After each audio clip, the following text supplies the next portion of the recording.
नमस्कार आप लोगों को। हम लोग एक बार फिर उपस्थित हुए हैं आगे के टॉपिक को लेकर के। पीछे के क्लास में हम लोग देखे थे क्वांटम नंबर, जो दो क्वांटम नंबर का जो दो टाइप था उसको देखे, फिर तीसरा देखे मैग्नेटिक क्वांटम नंबर भी। अब हम लोग चौथा क्वांटम नंबर देखेंगे, स्पिन क्वांटम नंबर। लेकिन उसको देखने के पहले कुछ थोड़ी सी जानकारी एक्स्ट्रा उसी में से रिलेटेड, क्वांटम नंबर से रिलेटेड, तो उसके बाद फिर तब जाकर के जो है कि हम लोग स्पिन क्वांटम नंबर को देखेंगे।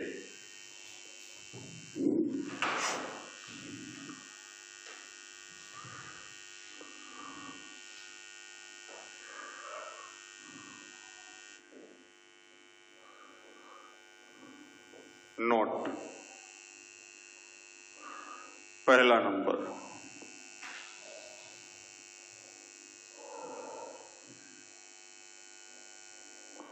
ऑर्बिटल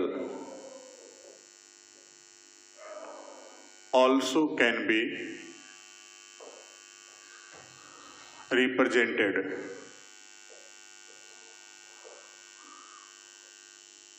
as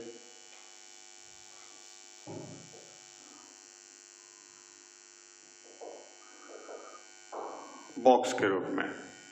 ऑर्बिटल को हम लोग बॉक्स के रूप में भी रिप्रेजेंट करते हैं। दूसरी बात, if value of n is known, यदि n का मान ज्ञात हो, then total number of orbitals in any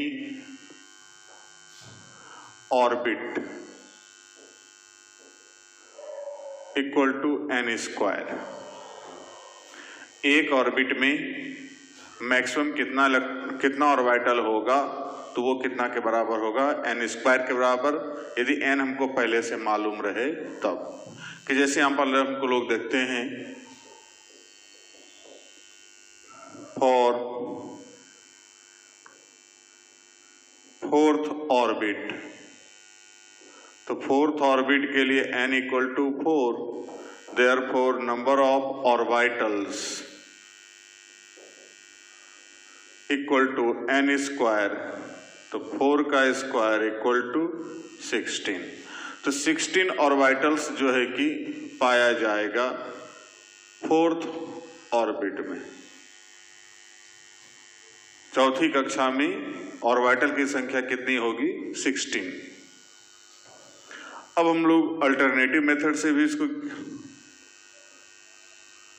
determine कर सकते हैं।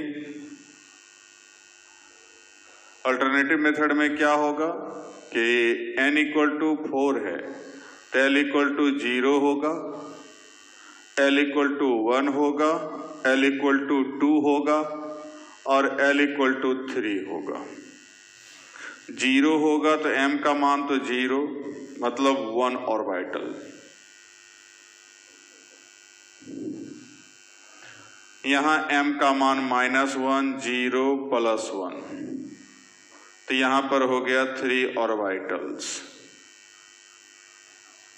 अब यहां पर m का मान हो जाएगा -2, -1, 0, +1, +2, तो 1, 2, 3, 4, 5, तो 5 ऑर्बिटल्स। अब यहां पर m का मान हो जाएगा -3, -2, -1, 0, +1, +2 एंड +3, तो यहां टोटल हो गया 7 ऑर्बिटल्स। तो टोटल यदि देखा जाए यहां से लेके यहां तक में, तो 1 + 3 + 5 + 7 तो इक्वल टू होता है 16 ऑर्बिटल्स। तो इधर से भी हम लोग डिटरमाइन कर लिए कितना ऑर्बिटल है, 16 ऑर्बिटल है। और यहां भी फॉर्मूला से भी कितना आ रहा है, 16 ऑर्बिटल्स आ रहा है। तो इसका मतलब है कि ये फॉर्मूला यहां पर जाके हमको प्रूव्ड है कि हमको जब n का मान मालूम रहे तो हम आराम से ज्ञात कर सकते हैं ऑर्बिटल की संख्या। लिखिए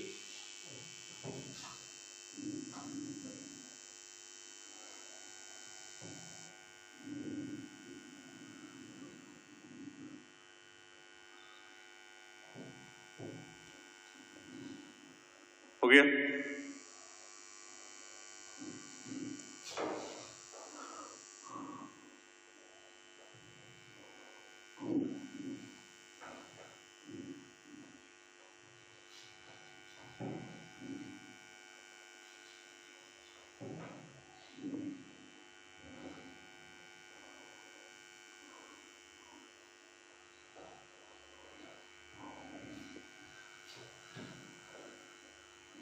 But in present time,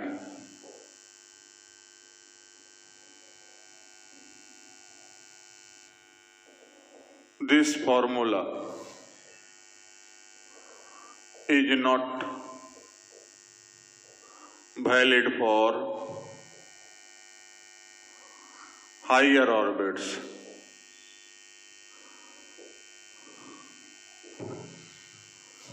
Like more than 50, more than 5 या more than 4, तो 4 से ज्यादा 5वीं 6वीं 7वीं सबके लिए ये फॉर्मूला अभी उतना सुटेबल नहीं है, इसलिए क्योंकि हमको G और H ऑर्बिटल अभी तक आया नहीं है। वैसे सैद्धांतिक रूप से थ्योरेटिकली वो ठीक है कि n = 5 है तो 5 का स्क्वायर करेंगे 25 होगा, लेकिन उसमें G सब ऑर्बिट भी शामिल होगा, माने G सब ऑर्बिट का भी ऑर्बिटल शामिल होगा। तो वैसे स्थिति में जाकर के जो है कि लेकिन G अभी प्रैक्टिकली प्रेजेंट नहीं है। थ्योरी के हिसाब से ठीक है, लेकिन प्रैक्टिकली ये पॉसिबल नहीं है। तो 4 तक के लिए कोई प्रॉब्लम नहीं है। If value of L is known, then total number of orbitals in any suborbit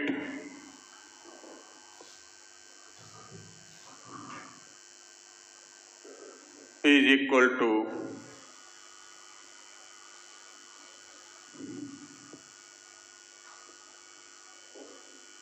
(2L + 1).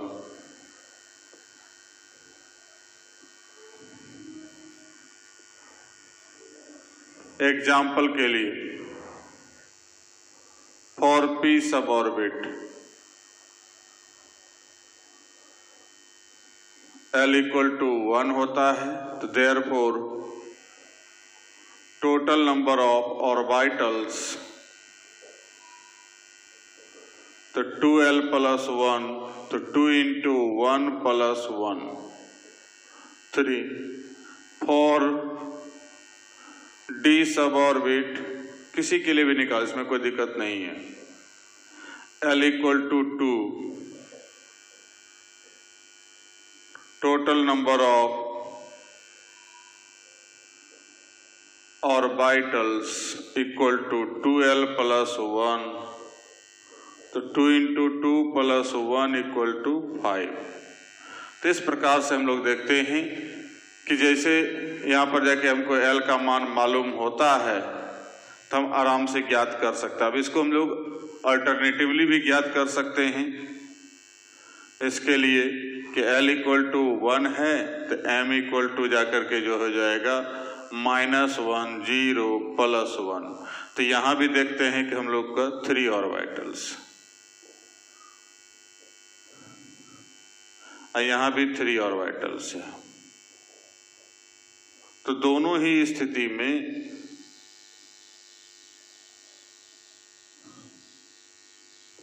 यहाँ भी 3 ऑर्बिटल निकला, यहाँ भी 3 ऑर्बिटल निकला, यहाँ 5 ऑर्बिटल्स है,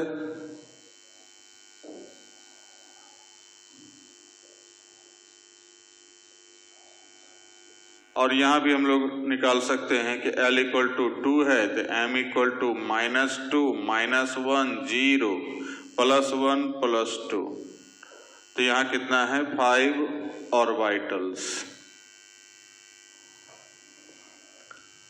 तो इधर से भी प्रूफ है, अल्टरनेटिवली भी इसको प्रूफ कर सकते हैं, इधर से मैंने इधर से फॉर्मूला के आधार पर तो है ही।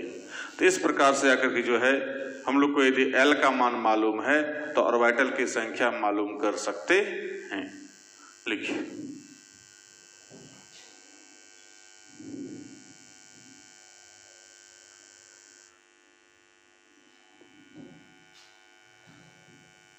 हो गया।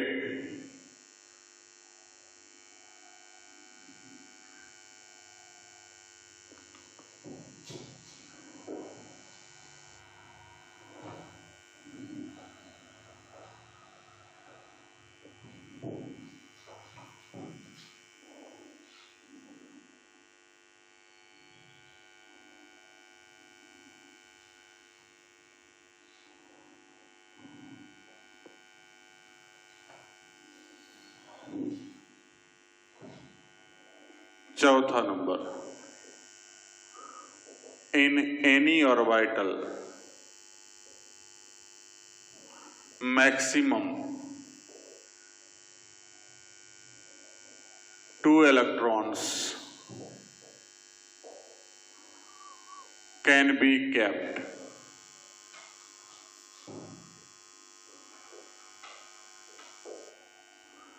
एक ऑर्बिटल में अधिकतम 2 इलेक्ट्रॉन रखे जा सकते हैं, 2 से अधिक नहीं रखे जाएंगे, 2 से कम हो सकता है, लेकिन मैक्सिमम कितना रखा जा सकता है 2।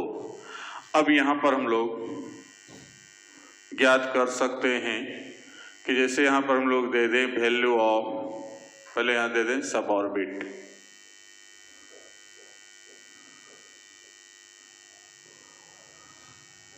इसी आधार पर ज्ञात कर सकते हैं value of L, value of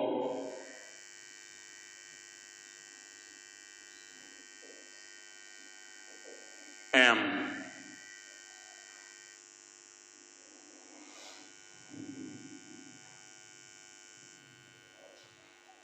number of orbitals,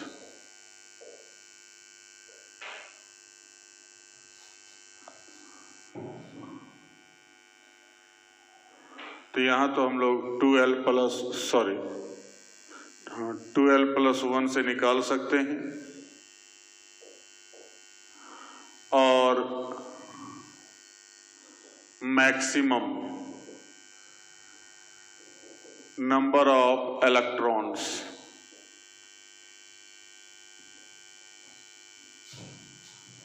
इतना चीज को हम लोग डिटरमाइन कर सकते हैं। चलिए एक एक करके देखते हैं, समझ में आ जाएगा। S सब ऑर्बिट है, इसका L का मान 0, P सब ऑर्बिट है, इसका L का मान 1, D सब ऑर्बिट है, L का मान 2, F सब ऑर्बिट है, L का मान 3, G सब ऑर्बिट है, L का मान 4, और H सब ऑर्बिट है तो L का मान 5। ठीक है, अब इसका वैल्यू ऑफ M ये तो 0 ही होगा, ये -1 0 +1, अथवा हम लोग कह सकते हैं ±1 और 0। यहाँ पर -2 -1 0 +1 +2, अथवा में कह सकते हैं +-2 +-1 और 0। ठीक है, उसी प्रकार से इसको भी डायरेक्ट इसी स्टाइल में लिख दें तो +-3 +-2 +-1 तब 0। यहाँ उसी प्रकार से +-4 +-3 +-2 +-1 0। अब यहाँ पर +-5 plus minus 4 plus minus 3 plus minus 2 plus minus 1 उसके बाद 0। इस प्रकार से कर सकते हैं। अब ऑर्बिटल की संख्या हम इससे भी काउंटिंग करके भी दे सकते हैं, या तो ये इस फॉर्मूला को इसको वैल्यू को वहां रखें, तो यहाँ L का मान 0 रखेंगे तो 0 इंटू 2 तो 0, अब प्लस 1 तो ऑर्बिटल हो गया 1, अथवा एक बॉक्स। चलिए अब इसके बाद यहाँ 1 है तो 1 यहां रखेंगे तो 1 इंटू 2 तो 2 हो गया, अब प्लस 1 तो 3 हो गया। ऐसे भी देखिए 3 ऑर्बिटल है और 3 बॉक्सेस।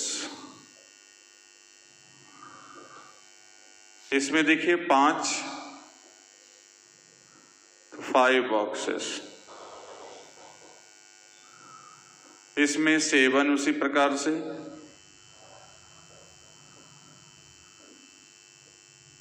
इसमें 9 होगा,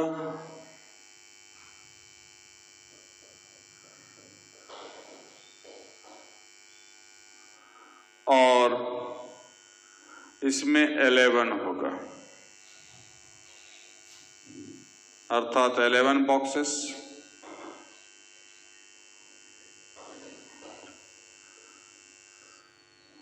ठीक है। अब उसके बाद यहां जो है मैक्सिमम नंबर ऑफ इलेक्ट्रॉन यदि निकालना है तो हम फॉर्मूला भी यूज कर सकते हैं, 2 इंटू 2L प्लस 1। जो नंबर ऑफ ऑर्बिटल होगा उसमें मैक्सिमम 2 इलेक्ट्रॉन रख सकते हैं एक ऑर्बिटल में, तो एक ऑर्बिटल में 2, तो जितना ऑर्बिटल उतना गुना 2 करेंगे, तो इतना ऑर्बिटल है उतना गुना 2 कर दिए, तो एक ऑर्बिटल में मैक्सिमम कितना रखेंगे 2। यहां 3 दूना 6, उसके बाद 5 दूना 10, 7 दूना 14, 9 दूना 18 और 11 दूना 22।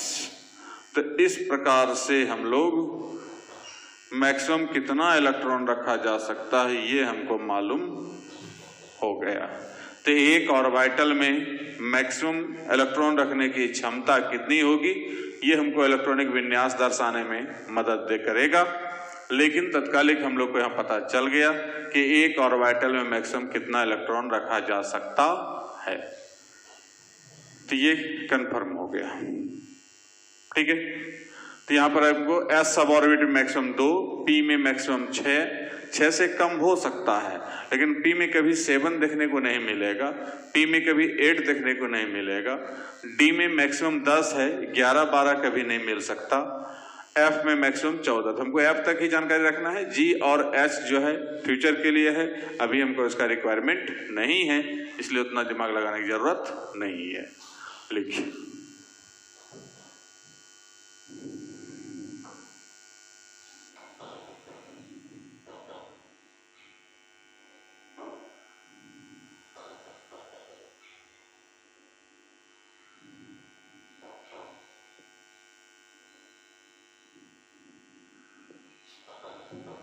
हो गया।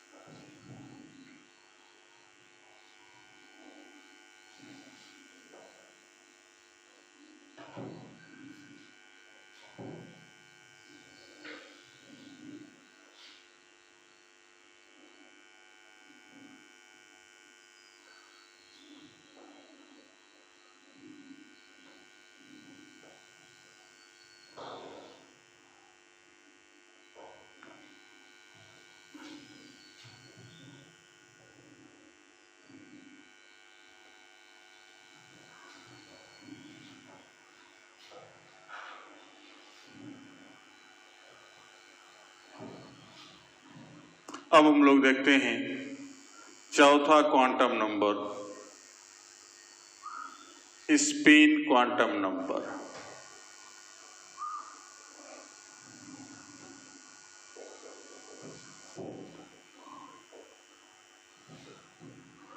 since electron have two types of motion in any orbit.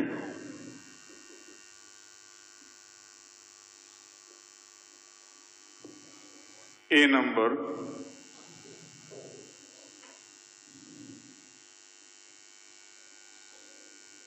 rotatory motion,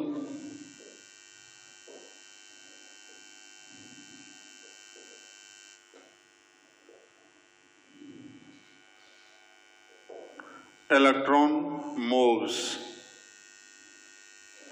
around nucleus by this motion.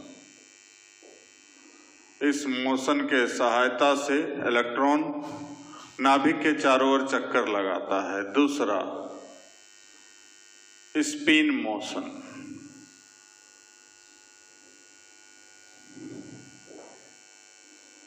Electron moves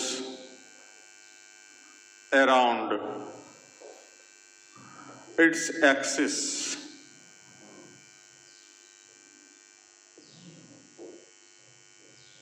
by this motion. इस मोशन के द्वारा इलेक्ट्रॉन जो है अपने अक्ष के चारों ओर घूम रहा है। तो दो टाइप का मोशन पाया जा रहा है। एक कि जैसे मान लीजिए यहाँ न्यूक्लियस है, यहाँ ऑर्बिट है, अब यहाँ इलेक्ट्रॉन है, एक तो इसका परिक्रमा कर रहा है रोटेटरी मोशन, और दूसरा स्पिन मोशन, मतलब यहाँ जो है अपने घूम रहा है, अपने क्या हो रहा है, वो स्पिन करते हुए जा रहा है। तो ये स्पिन करने का जो कंडीशन है, मतलब अपने एक्सिस के चारों तरफ स्पिन, जैसे कि जलेबी बनाने वाले का हाथ देखे हैं कि एक तरफ तो वो चारों तरफ परिक्रमा कर रहा है और दूसरे अपने हाथ के चारों ओर, माने जो अपने बीच में जो एक्सिस है उस एक्सिस के चारों ओर क्या कर रहा है, स्पिन कर रहा है। तो ये स्पिन करने का भी इसके पास दो तरह का मोशन पाया गया, एक रोटेटरी मोशन और दूसरा स्पिन मोशन। अब कहता है so that quantum number which indicates about direction of spin of electron is called spin quantum number.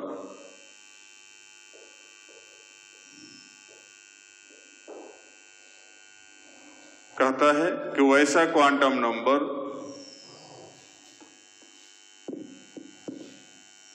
जिसके कारण इलेक्ट्रॉन का जो है स्पिन का दिशा बताया जा रहा है कि इलेक्ट्रॉन स्पिन जो कर रहा है तो किधर से किधर कर रहा है, इस दिशा की जानकारी हमको जो क्वांटम नंबर देगा उस क्वांटम नंबर को हम लोग कहेंगे spin quantum number. It is denoted by S. S के द्वारा इसको दर्शाते हैं, छोटी एस, एस का अब इसका एस का मान इट हैज टू वैल्यूज, दो मान इसका होता है। अब क्या क्या होता है जस्ट आगे देखते हैं, पहले इसको लिख लें।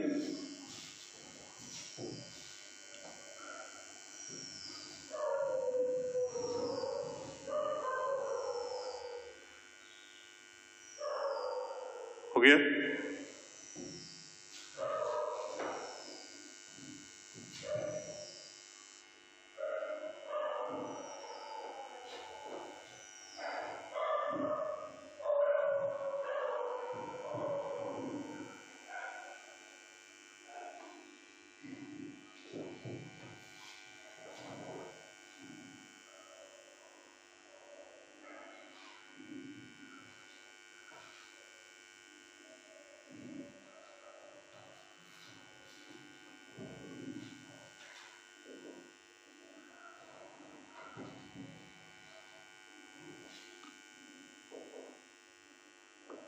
if electron spins around its axis as clockwise direction,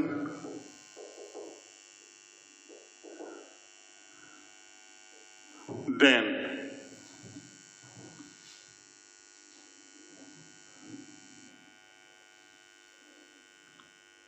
value of S will be plus half. That is, ये ऑर्बिट है,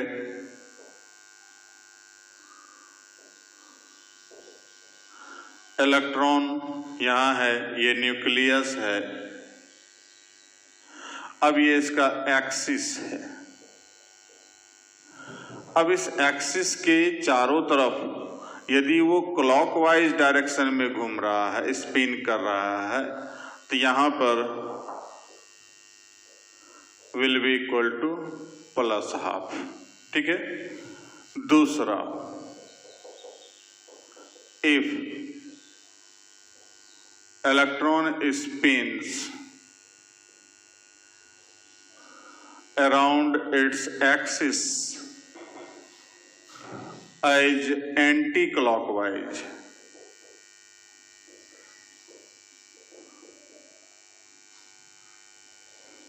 direction,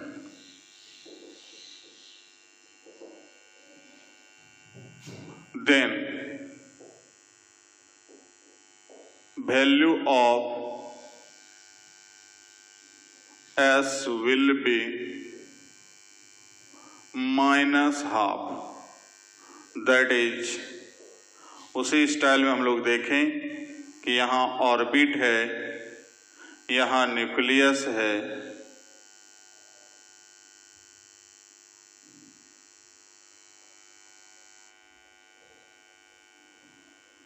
ये ऑर्बिट है। अब यहाँ पर जो इलेक्ट्रॉन मूव कर रहा है उसका ये एक्सिस है। अब ये एक्सिस है, यदि घूमने की दिशा एंटी क्लॉकवाइज है, यहाँ है क्लॉकवाइज और ये हो गया एंटी क्लॉकवाइज।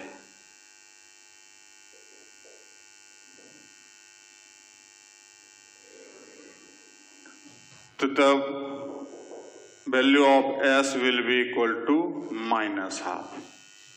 तो स्पिन क्वांटम नंबर का मान जहां पर हमको है उसके डायरेक्शन पर डिपेंड करता है कि यदि क्लॉकवाइज डायरेक्शन में मूव कर रहा है तो एस का मान प्लस हाफ। यदि जाकर के जो है कि हमको एंटी क्लॉकवाइज डायरेक्शन में मूव कर रहा है, स्पिन कर रहा है अपने एक्सिस के चारों तरफ, तब वहां पर क्या हो जाएगा, एस का मान माइनस हाफ।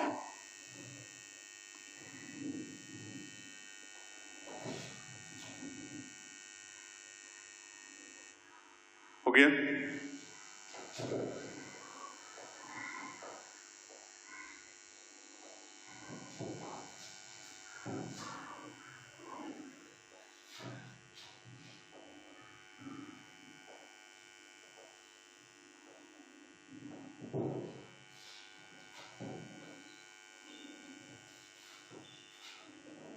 So,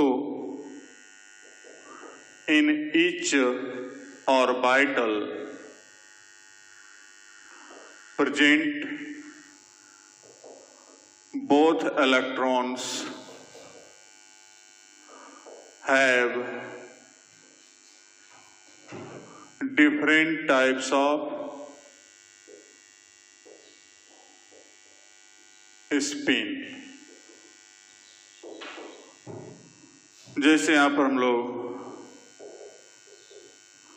ये ऑर्बिटल है तो इसको एक ऊपर और एक नीचे, तो इसके लिए जो है कि हमको S का मान प्लस हाफ, ये क्लॉकवाइज है, और ये जाकर के जो है S का मान माइनस हाफ है। Clockwise spin, anti clockwise spin. ठीक है, तो एक क्लॉकवाइज स्पिन है और दूसरा जो है कि एंटी क्लॉकवाइज स्पिन है। तो इस प्रकार से किसी भी ऑर्बिटल में इलेक्ट्रॉन को जो दिखलाते हैं, दो इलेक्ट्रॉन को, तो इस तरह से दिखलाएंगे। पहला दिखलाएंगे क्लॉकवाइज स्पिन जिसका एस का मान +½ होगा, और दूसरा दिखलाएंगे -½ वाला, अर्थात ये हो जाएगा एंटी क्लॉकवाइज स्पिन। तो इस प्रकार से हम लोग स्पिन क्वांटम नंबर को यहाँ पर खत्म कर रहे हैं। तो चारों क्वांटम नंबर यहाँ पर खत्म हो चुका है। अब यहाँ पर जो है कि हम लोग चारों क्वांटम नंबर खत्म होने के बाद अगले क्लास में हम लोग मिलते हैं अगले टॉपिक के साथ। तब तक के लिए थैंक यू।